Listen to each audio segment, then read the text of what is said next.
अस्सलाम वालेकुम friends, welcome back to another video.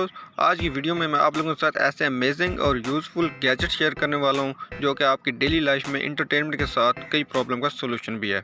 और मज़े की बात यह है, आप इनको चीप प्राइस में ऑनलाइन ऑर्डर भी कर सकते हैं। तो काइंडली वीडियो एंड तक ज़रूर देखना। Smart 3D lamp. आप अपने घर को एकदम मस्त डेकोरेट करना चाहते हो ना, तो ये गैजेट आपको पक्का पसंद आएगा।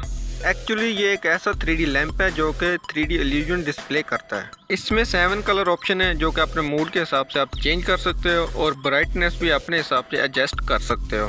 इसमें डुअल पावर सपोर्ट है, यानी कि आप इसे बैटरी पर भी चार्ज करके यूज़ कर सकते हो। और ये डिफरेंट वेरिएशन में अवेलेबल है। Fake CCTV camera.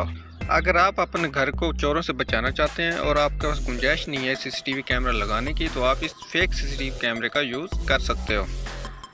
चोरों को तो बिल्कुल पता ही नहीं चलेगा कि ये रियल है या फेक है, क्योंकि इसके अंदर लेज़र लाइट और लेंस भी दिए गए हैं जो कि इसको मज़ीद रियल बनाते हैं। दोस्तों, ये बैटरी पर वर्क करता है और दीवार के साथ लगाना भी बहुत इजी है और वाटर प्रूफ भी है, जिससे आप बारिश में भी इसे इस्तेमाल कर सकते हैं। इनमें से कोई भी प्रोडक्ट खरीदनी है तो तमाम प्रोडक्ट अमेज़ॉन की वेबसाइट पर मौजूद हैं, जिनका लिंक डिस्क्रिप्शन में मौजूद है, तो आप इजीली ऑर्डर कर सकते हैं। और वीडियो अच्छी लगी हो तो लाइक ज़रूर कर दें, चैनल को ज़रूर सब्सक्राइब कर दें ताकि इस तरह की मज़ीद वीडियो मैं आपके लिए बना सकूँ। मिलते हैं नेक्स्ट वीडियो में, तब तक के लिए अल्लाह हाफ़िज़।